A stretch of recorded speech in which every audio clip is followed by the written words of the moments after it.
Bom, pessoal, hoje eu vou fazer um vídeo aqui sobre os diversos tipos de aerógrafos. Vou falar das características de cada um, das principais aplicações e vou fazer algumas sugestões também, de acordo com o tipo de trabalho que a gente faz, e vou falar sobre preferências pessoais. Eu preparei algumas fotos aqui para ilustrar os tipos diferentes de aerógrafos. Eu não tenho todos os tipos aqui comigo, mas a gente vai poder ver pelas ilustrações. Bom, então, começando aqui pelos dois primeiros termos que a gente usa para descrever um aerógrafo. A gente tem aerógrafos de mistura externa e a gente tem aerógrafos de mistura interna. Vamos começar aqui pelo de mistura externa. O que a gente observa sobre as características desse tipo de aerógrafo, a gente vê aqui pela ilustração que ele tem um duto que leva a tinta do recipiente até o bico do aerógrafo sem passar pelo corpo do aerógrafo aqui. A tinta nunca passa dentro do corpo do aerógrafo, ela vai por esse canal aqui e encontra com o ar aqui do lado de fora do aerógrafo.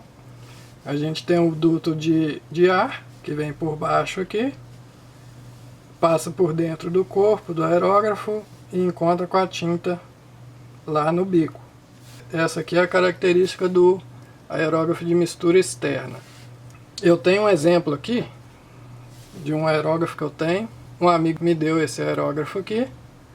A gente pode usar ele como exemplo aqui para visualizar melhor. Ele tem o reservatório de tinta aqui embaixo.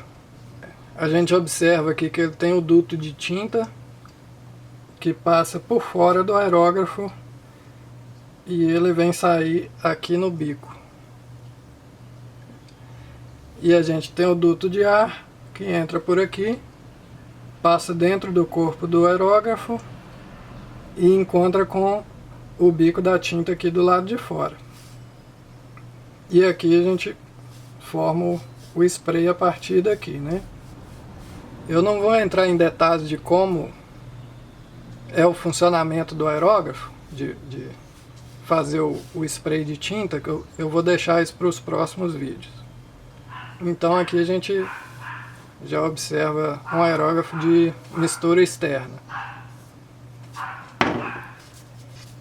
O próximo tipo aqui é o aerógrafo de mistura interna.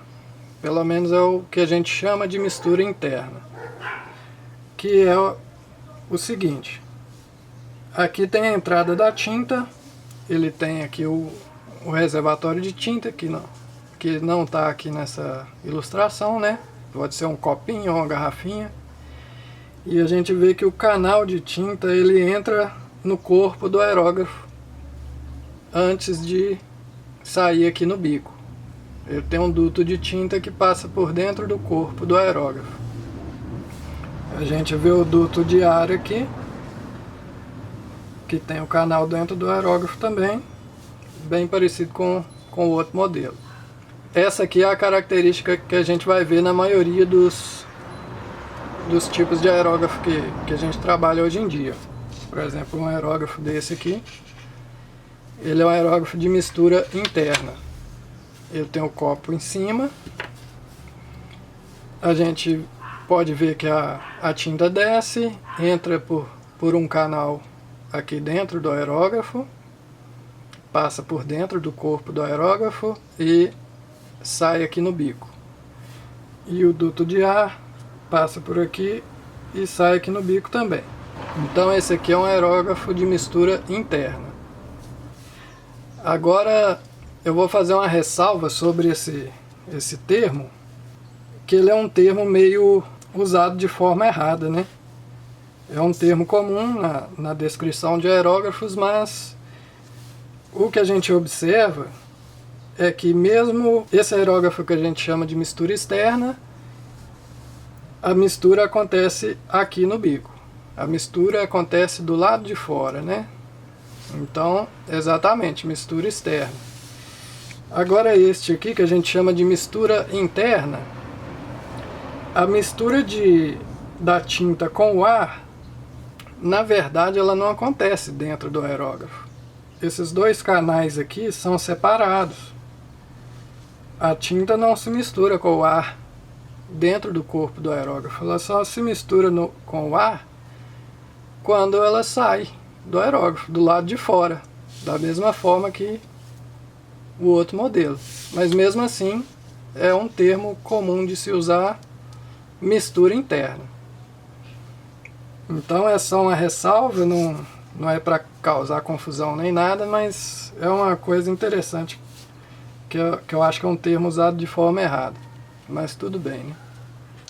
Quanto a aplicações entre esses dois tipos de aerógrafos, mistura externa e mistura interna, para ser sincero, eu não conheço alguma aplicação em que o aerógrafo de mistura externa tenha vantagens sobre o aerógrafo de mistura interna.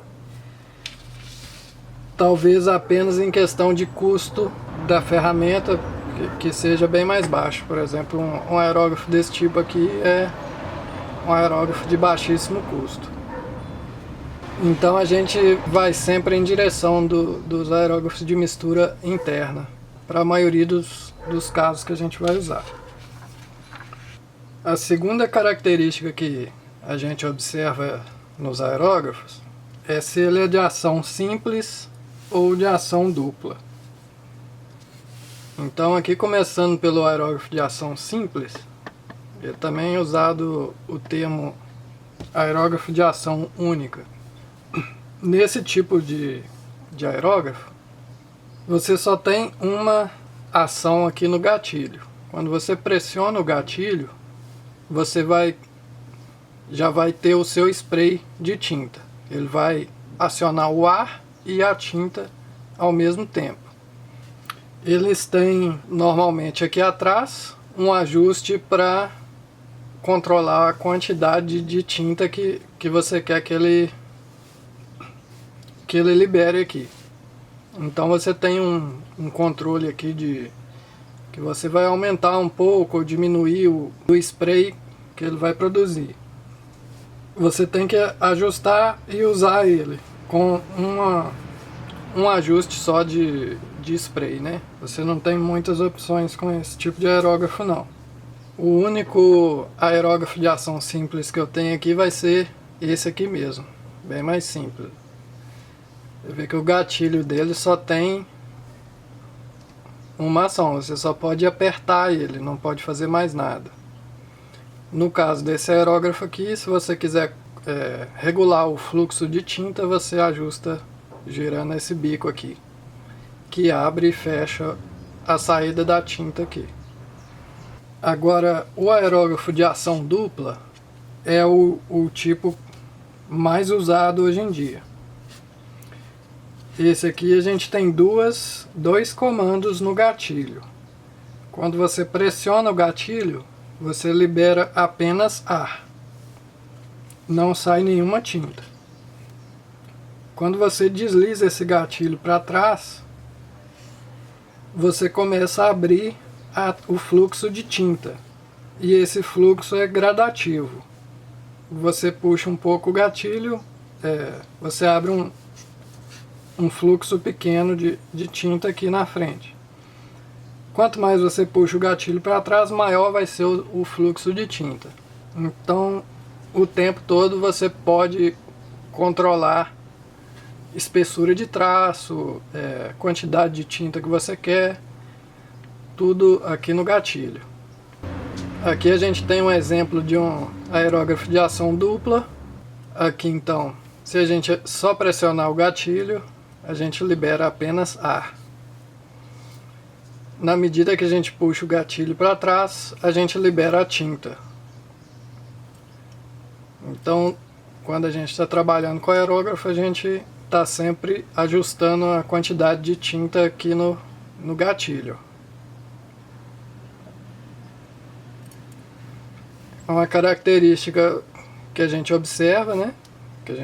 Que fica fácil da gente identificar se o aerógrafo de ação simples ou ação dupla, esse rasgo que ele tem aqui atrás do gatilho.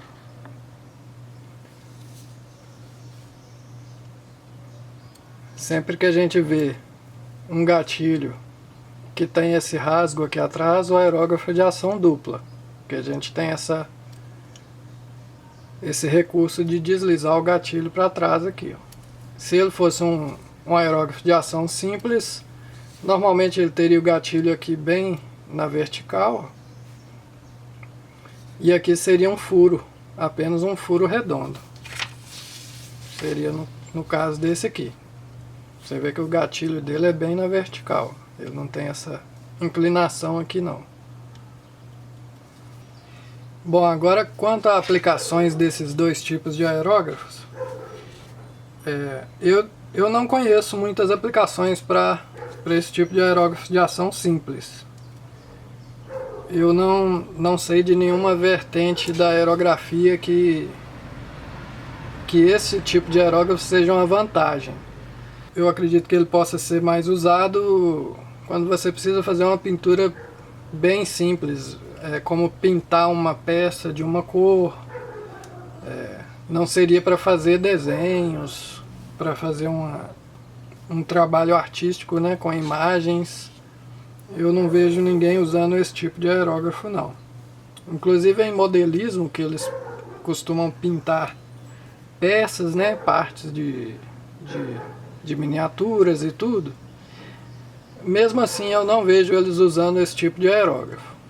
Eles costumam dar preferência para os aerógrafos de ação dupla mesmo.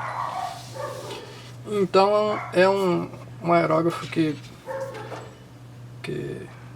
não vai ter muitas indicações de uso não.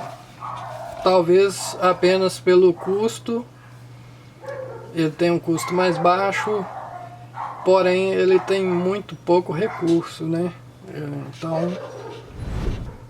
Então a terceira característica que a gente vai observar em aerógrafos é quanto ao tipo de copo que a gente encontra em cada um. A gente tem vários tipos de copos diferentes, né? Aqui em cima a gente vê um aerógrafo que a gente chama ele de alimentação por gravidade, que são os aerógrafos que tem o copo em cima, ou sempre que eles tenham o copo com o nível acima do corpo do aerógrafo. Nessa imagem de baixo a gente vê um aerógrafo com o copo embaixo, ou o que a gente chama de aerógrafo de sucção, porque nesse caso aqui do copo embaixo a gente não tem a ajuda da gravidade para fazer a tinta passar pelo aerógrafo. A gente só tem o efeito de sucção que acontece aqui dentro para sugar essa tinta do reservatório e pulverizar pelo bico. No caso do aerógrafo de alimentação por gravidade, a gente tem os dois efeitos. A gente tem tanto a ação da gravidade ajudando a tinta a descer, passar por dentro do corpo do aerógrafo, e a gente também tem o efeito de sucção aqui dentro. A gente tem os dois efeitos. O aerógrafo de alimentação por gravidade, ele tem a característica de trabalhar com pressões do ar mais baixas, já que ele tem essa ajuda da força da gravidade para ajudar a tinta a passar. A gente trabalha com ele com a pressão do ar um pouco mais baixa. O aerógrafo de alimentação por baixo, ou por sucção, a gente sempre precisa de um pouco mais de pressão de ar para conseguir sugar esse líquido aqui por baixo para dentro do aerógrafo. O aerógrafo de alimentação por baixo é mais usado em situações em que você precisa de volume maior de tinta, porque você pode usar frascos maiores aqui. A gente encontra frascos de diversos tamanhos, né? A gente pode usar frascos grandes. E outra situação é quando você trabalha com muita troca de cores. Quando você troca de cores com muita frequência, você pode ter um frasco desse com cada cor de tinta e rapidamente você consegue trocar ele do aerógrafo. Você simplesmente desconecta um, conecta o outro, você troca a tinta bem rápido. Ele é muito usado pelo pessoal que pinta camisetas, principalmente em eventos, que tem que ter uma agilidade bem grande na troca de cores, né? Inclusive, muitas vezes o pessoal das camisetas tem vários aerógrafos, cada um com uma cor, de tanto que é a agilidade que eles precisam para alternar cores, né? Normalmente esse tipo de aerógrafo ele tem bicos mais grossos, então ele tem a capacidade de pulverizar tintas bem viscosas. Esse tipo também é muito usado pelo pessoal que pinta painéis grandes em paredes, em madeira, né? Que faz aqueles painéis para festa e tudo. Eles usam muito esse tipo de aerógrafo.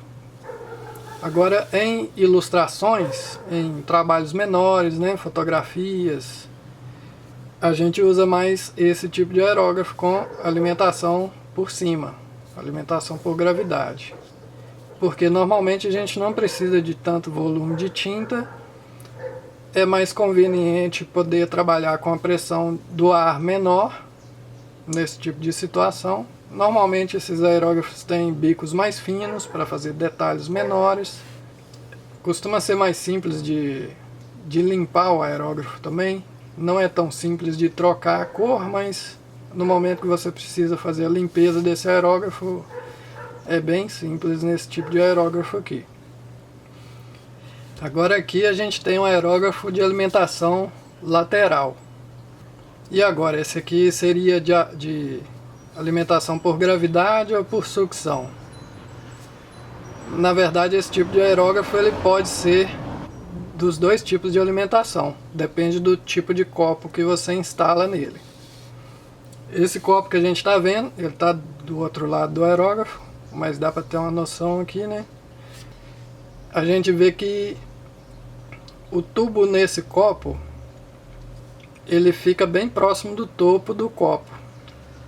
E ele tem um duto interno no copo aqui, que pega a tinta aqui do fundo. Então nessa situação, esse aerógrafo ele tem que sugar a tinta para cima aqui. Então é um aerógrafo de sucção nesse momento. Mas se você instalar um copo nele aqui, que o fundo do copo fica no nível do centro do aerógrafo, e o copo fica todo aqui para cima, ele passa a ser um aerógrafo de alimentação por gravidade. Isso não é muito importante, só é aquela questão de que se você estiver precisando sugar a tinta para fazer ela sair, você vai precisar de um pouco mais de pressão de ar. Eu tenho um exemplo aqui de um aerógrafo de alimentação lateral, que é o primeiro aerógrafo que eu comprei. A alimentação dele é aqui pela lateral do corpo do aerógrafo. Nesse caso, o tipo de copo que ele usa seria alimentação por gravidade, ó, que o duto fica no fundo do copo. Uma outra característica de um aerógrafo com copo lateral é que normalmente você pode ajustar esse ângulo do copo. Quando a gente está trabalhando numa superfície horizontal, vamos supor aqui que essa régua é a superfície que eu estou pintando, você pode inclinar bastante o seu copo assim para trás, que a tinta ainda vai ficar praticamente na vertical aqui, ó. Nessa situação, o de copo em cima não tem tanto problema também não, que você tendo um pequeno ângulo no aerógrafo, você ainda consegue usar ele numa superfície horizontal sem problema nenhum. Aqui ficaria o nível de tinta, né? Você não perderia alimentação. Aqui eu não vejo problema nenhum em usar ele em uma superfície horizontal. A gente nunca usa ele totalmente perpendicular mesmo. A gente sempre usa ele assim, então ele já tem um pequeno ângulo, não vejo problema. Mas se você fosse fazer uma pintura por exemplo, no teto, com aerógrafo de copo em cima seria impossível. A tinta escorreria toda para trás do copo, você não teria alimentação aqui na frente, não puxaria a tinta, além do perigo de entornar a tinta, né? Então, realmente ele não funcionaria nessa situação. Ao contrário do de copo lateral, que você pode simplesmente girar o copo para cima e trabalhar normalmente. Se você for pintar uma coisa de baixo para cima assim, com o copo na lateral você consegue fazer isso tranquilamente. Agora, o que a gente deve levar em consideração na hora de escolher um aerógrafo? Se você vai optar por um modelo com copo em cima ou com copo lateral. É tudo uma questão de preferência mesmo. Uma questão que eu vejo que muita gente que trabalha com copo de alimentação lateral costuma ser a primeira coisa que as pessoas falam, né? Que é que o copo em cima atrapalha a visão. Então, só que eu não acho que o motivo principal é esse, não, porque eu não conheço ninguém que pinte assim, olhando diretamente por trás do aerógrafo. Ou mesmo se a gente pegar um exemplo de quando a gente usa um lápis, né? A gente usa um lápis assim, ninguém usa o lápis diretamente por trás. A gente não olha o lápis exatamente de frente assim. Mesmo se a gente olhasse, a gente dificilmente iria ver a ponta do lápis. A gente sempre usa o lápis dessa forma. Então, no aerógrafo é a mesma coisa, a gente costuma usar o aerógrafo desse jeito. Então, o copo, não vejo muito problema desse tipo de copo, não. Agora, a questão mais válida, que é a mais lógica, é uma questão de qual que é a forma que a pessoa segura o aerógrafo. Eu seguro o aerógrafo desse jeito. Eu coloco o dedo aqui dessa forma, o copo não atrapalha nada no meu dedo. Mas tem gente que gosta de segurar o aerógrafo dessa forma. Trabalha com o dedo desse jeito, para fazer detalhes. Eu nem consigo usar o aerógrafo desse jeito, mas a maioria de quem prefere copo lateral usa o aerógrafo dessa forma. Então essa questão do dedo realmente bater aqui no copo do aerógrafo. Não tem jeito de você usar ele daquele jeito. Ele sempre vai te atrapalhar. Então tem essa questão de preferência e tem também uma característica de que os aerógrafos com copo lateral, eles têm uma distância menor entre esse tubo de entrada de ar aqui e o bico. Você vê que eles estão proporcionais aqui, ó. A gente pode usar esse aqui também como exemplo. Olha a diferença, né? Alimentação lateral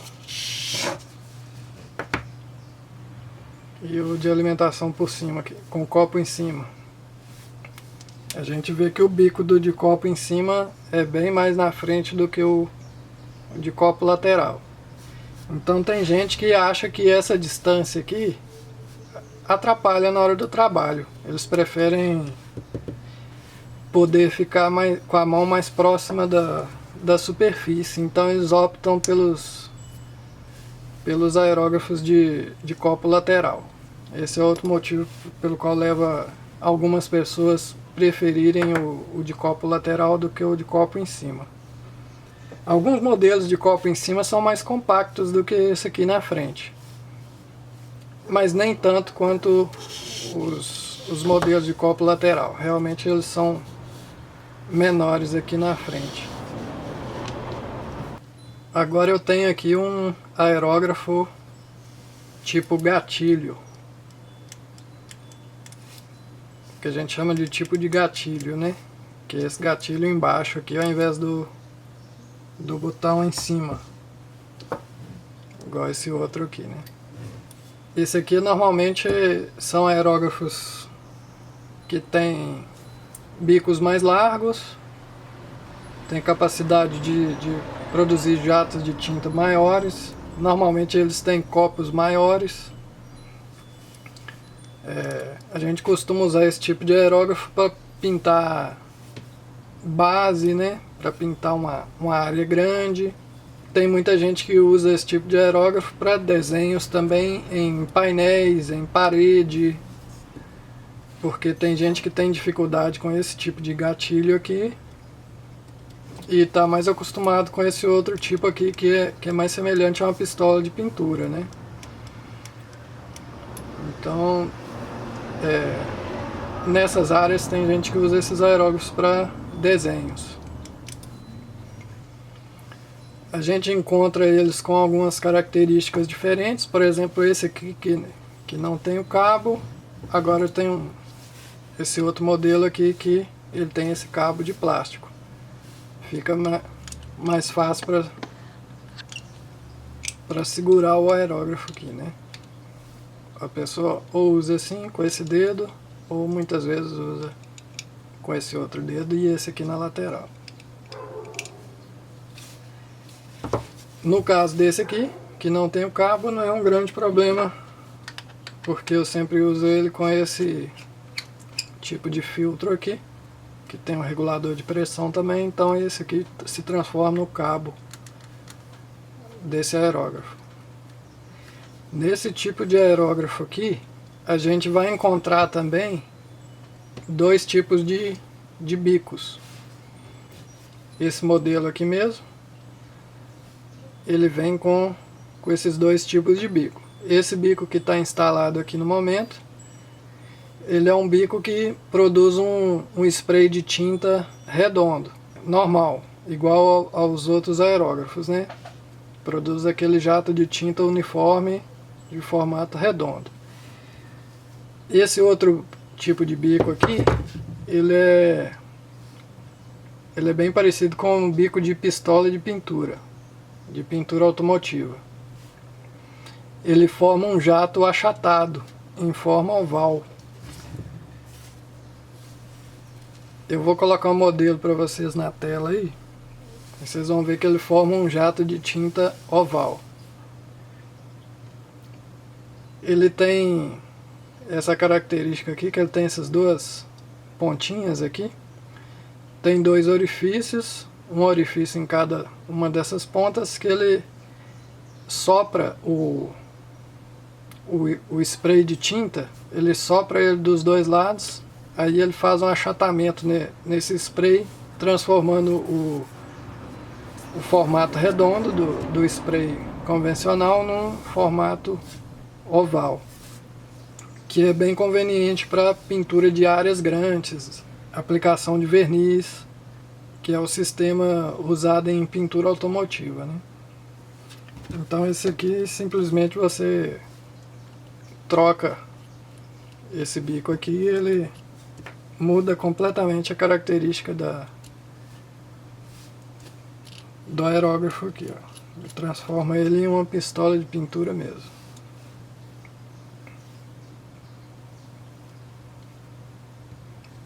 Lembrando que nem sempre esse tipo de aerógrafo com esse tipo de gatilho, nem sempre ele vai ter essa opção desse bico que faz o jato oval. Esse bico a gente chama esse tipo de jato de leque, mas nem sempre ele vai ter esse tipo de bico. Por exemplo, esse outro aqui, ele não tem essa opção de trocar o tipo de bico. Ele só produz o spray redondo normal mesmo. Agora que eu já falei sobre os vários tipos de aerógrafo, tem outra coisa que a gente tem que observar na hora de comprar um aerógrafo, né? Quanto ao tamanho do copo. Vocês vão ver por aí no mercado aerógrafos com características bem parecidas, só que com copos de tamanhos diferentes, formatos diferentes. Por exemplo, os de alimentação por cima, normalmente os copos grandes, eles têm tampa. Quando a gente encontra eles com copos pequenos, raramente eles têm tampa. É uma coisa a se observar também. Existe um tipo de modelo que tem até um recorte na lateral do copo. É um copo pequeno com um recorte na parte de trás aqui. Eu acredito que para dar um espaço aqui para o dedo, que nem tem a chance de você colocar uma tampa nele. Então você tem que observar bem isso, porque talvez você não vai gostar de trabalhar com um aerógrafo que não tenha tampa. E em algumas vezes também a gente tem aerógrafos que nem tem o copo. Ele tem apenas o buraco no corpo do aerógrafo aqui, que você só coloca algumas gotas de tinta, e é bem limitado o uso desse aerógrafo, né? Só usa quem trabalha com coisas bem pequenas mesmo e precisa de um volume reduzido de tinta e não quer ter o copo aqui em cima do aerógrafo, né? Então a gente vê que esse aerógrafo tem um copo fixo, e a gente não tem a chance de trocar o copo, mas tem modelos de aerógrafo que a gente já tem a opção de trocar copos. Esse aqui, por exemplo, você consegue desenroscar o copo, e eles costumam vir com um copo, dependendo do kit vem com copos de tamanhos diferentes. Esse aqui vem com esses dois tamanhos de copo. Esse aqui é de 9 ml e esse outro aqui de 2 ml. Então a gente pode trocar o copo, e se você quiser também usar um volume bem pequeno de tinta, você pode usar ele dessa forma, até sem o copo. Existe até um outro copinho menor do que esse que eu já tenho aqui, que fica aqui só para dar um acabamento aqui, para a gente não colocar tinta diretamente na rosca, né? Mas é um copinho bem pequeno e não tem tampa. Mas esse aqui é um tipo de modelo que é bem conveniente, ó. Esse aqui mesmo eu coloquei um copo bem grande nele, se comparar com os outros copos. Eu coloquei um copo bem grande nesse aqui, que na verdade é um copo de um aerógrafo chinês que eu tenho ali.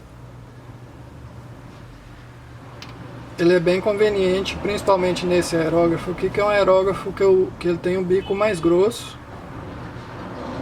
No caso do modelo que eu tenho, ele tem um bico 0,4. Então eu uso ele para áreas maiores, para aplicar algum tipo de verniz e tudo. Então é conveniente eu ter um copo maior.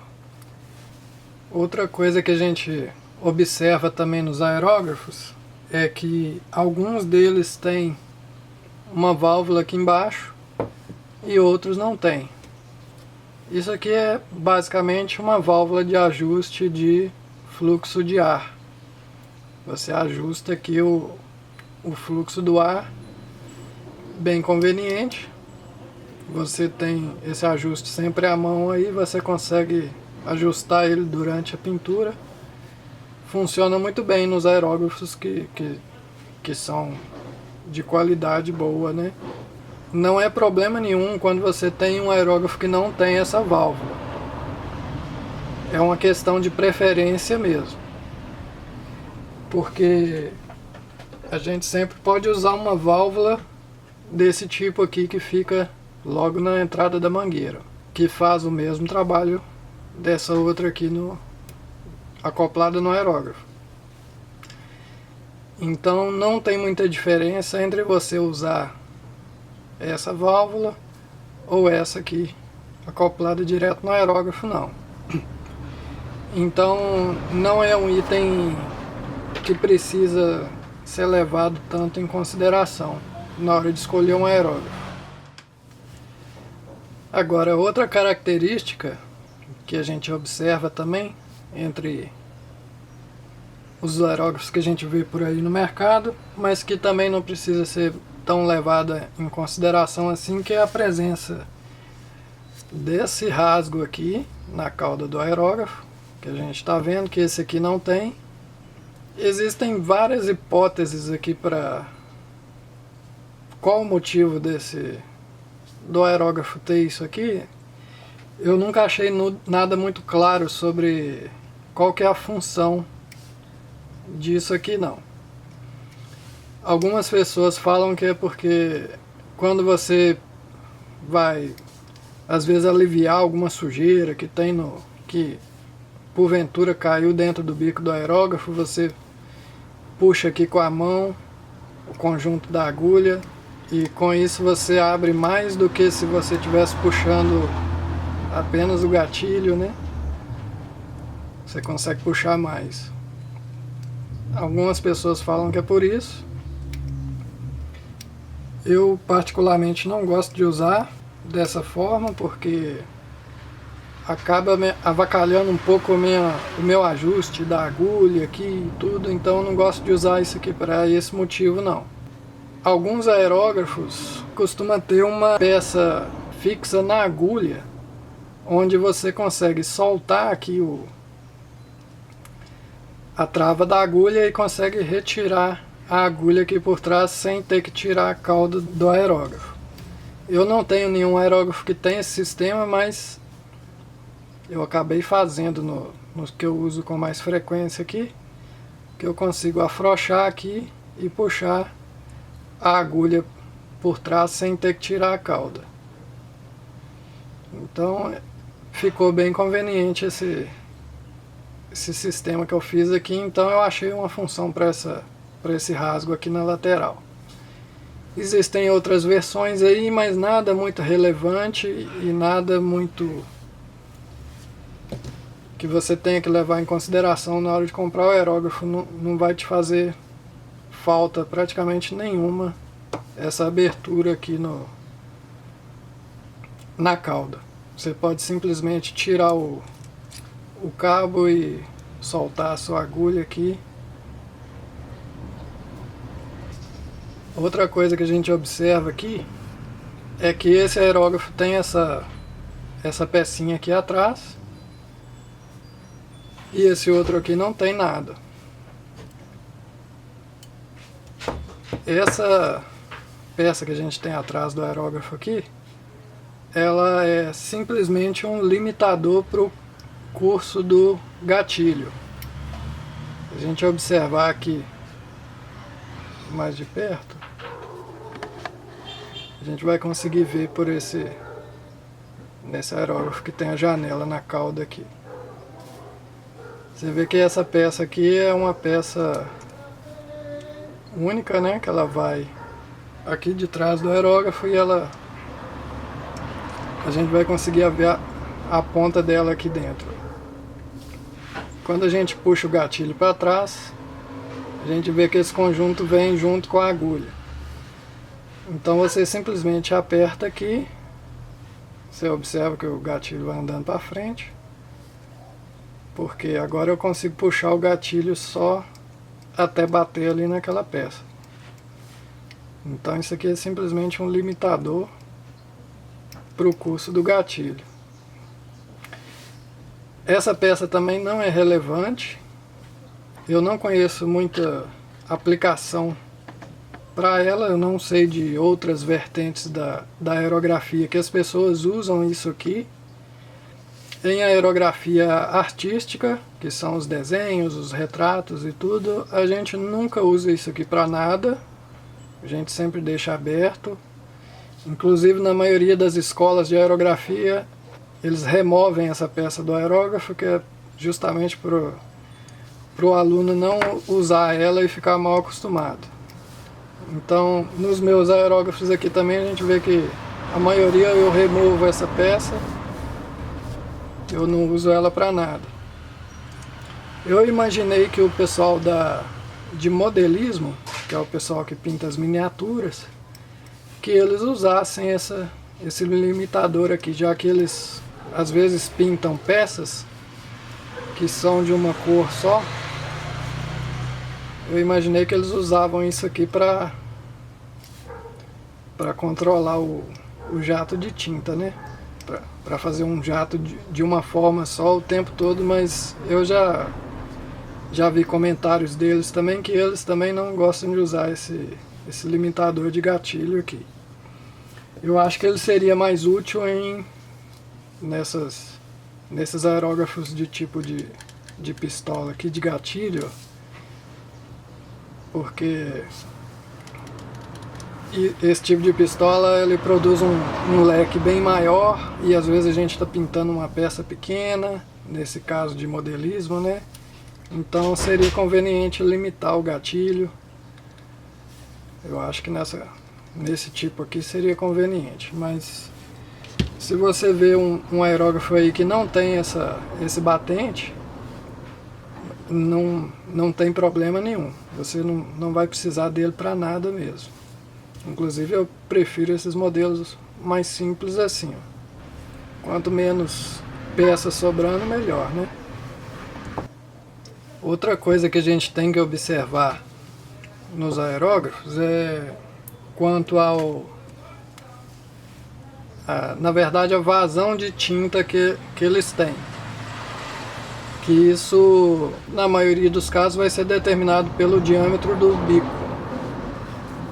Aqui, por exemplo, eu tenho um aerógrafo com bico 0,15 e aqui eu tenho um aerógrafo com bico 0,4 milímetros. Eles são basicamente o mesmo modelo de aerógrafo, eles são da mesma marca. Esse aqui eu uso para pintar áreas maiores, ou quando eu estou fazendo desenhos que tem detalhes maiores e tudo. E esse outro aqui eu uso ele para detalhes extremamente pequenos. Vou tentar mostrar para vocês aqui no vídeo a diferença entre esses dois. Do lado esquerdo eu tenho o aerógrafo 0,15 e do lado direito eu tenho o aerógrafo 0,40. Se vocês conseguirem observar aí na imagem, o bico 0,15 é bem mais fino do que o 0,40. Então essa é a diferença. Quando vocês veem quanto a diâmetro de bico, se refere a esse tipo de característica aqui. Agora, como que você vai escolher qual é a medida de bico do aerógrafo que você precisa? Você tem que ter em mente que tipo de trabalho que você pretende fazer. Se você vai fazer trabalhos pequenos, ilustrações, desenhos com detalhes bem pequenos, você vai para o lado dos aerógrafos com bicos mais finos. Porém, para um iniciante eu não recomendo os bicos extremamente finos, porque é um pouco crítico de se trabalhar com aerógrafos de bicos muito finos, que seriam bicos 0,15, por exemplo, que é esse aerógrafo aqui. Esse aqui é um 0,18, também um tamanho de bico popular 0,23, que até aí são considerados bicos finos. Eu diria que um iniciante deveria começar com um aerógrafo de bico 0,3, por exemplo. Esse aqui é um aerógrafo de bico 0,3. Com um aerógrafo nessa medida você vai conseguir fazer coisas bem pequenas, detalhes bem pequenos. Não vai ter muito problema para trabalhar com esse aerógrafo. Você vai poder usar vários tipos de tinta. É um aerógrafo mais fácil de dar manutenção e de você trabalhar sem danificar o bico, a agulha dele. Os aerógrafos extremamente finos, eles exigem um pouco mais de experiência do usuário. Pode ser mais frustrante tentar começar com esses aerógrafos de bicos extremamente finos. Então eu recomendo que comece aí de um bico intermediário. E uma vantagem sobre isso é porque muitas vezes você vai ter um aerógrafo só quando você estiver começando. Então com aerógrafos 0,3 você vai conseguir fazer coisas maiores também. Ele tem um leque do mais fino até o mais largo que ele consegue fazer é um leque muito bom de trabalho. Se você pretende trabalhar com coisas maiores, se você já sabe que você vai trabalhar com painéis, com coisas bem grandes, aí você já começa com aerógrafos de bicos mais grossos. Esse aqui é um aerógrafo bico 0,40, então ainda consegue fazer coisas bem detalhadas, mas vai te dar um resultado bem melhor em painéis, em coisas maiores. Ou mesmo em questões de painéis, talvez você se adapte melhor a esse tipo de aerógrafo, que normalmente tem bicos maiores. Você não precisa ter milhões de aerógrafos para poder fazer um bom trabalho. Você tem que estudar bem que tipo de trabalho que você está fazendo e selecionar bem os aerógrafos que você vai adquirir. Para o tipo de trabalho que eu faço, que são as ilustrações, os retratos, os trabalhos em escala menor e bem detalhados, eu acho que o mais adequado é que você tenha um aerógrafo para detalhe. Por exemplo, esse aqui é o que eu uso para detalhes menores, bico 0,18, um aerógrafo médio, esse aqui é um bico 0,3, e um aerógrafo grande, chamamos assim de bico mais grosso, né?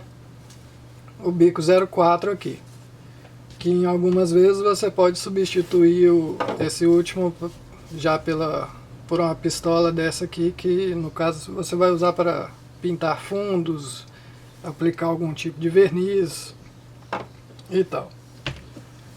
Mas eu acho que é um leque bom de medidas de aerógrafos que você tem. E se for o caso de você for trabalhar com camisetas, pinturas em tecidos e tudo, aí a gente já volta àquela questão do aerógrafo com copo embaixo, né? Como um aerógrafo desse aqui seria mais adequado. Bom, então fazendo as considerações finais aqui, então coisas que não são recomendadas, considerando que eu estou falando de trabalhos voltados para ilustrações, desenhos, fotografias, esse tipo de pintura e suas vertentes aí, né? Então, não recomendo aerógrafo de mistura externa, como esse tipo aqui, ele não é útil pra gente. Também não recomendo o uso de aerógrafo de ação simples, que é o caso desse aqui também. Também não tem uso pra gente. Então, primeira coisa que você tem que ver é que se o aerógrafo é de ação dupla, e o resto das características vão ser determinadas pelo tipo de trabalho que você vai fazer e pelas suas preferências. Se você for trabalhar com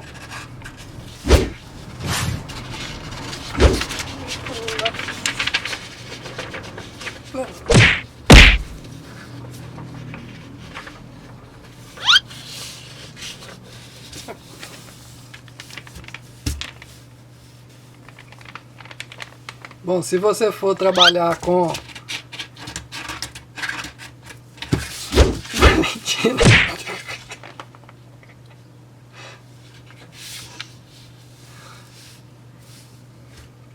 Bom, se você for trabalhar com painéis ou com camisetas, coisas que você precisa de um volume grande de tinta, aí você vai em busca dos com copo embaixo, que tem essa opção do copo bem grande, ou então você vai procurar um que tenha copo em cima, mas que tenha o copo bem grande, ou que você possa substituir o copo, como esse aqui. Você vai ver quanto à sua preferência de como você segura o aerógrafo, dependendo da forma que você se adequar mais a segurar o aerógrafo, você vai em busca de um aerógrafo com copo lateral. Se você segurar o aerógrafo da forma convencional, você não vai ter esse problema, você vai poder usar com o copo em cima normalmente.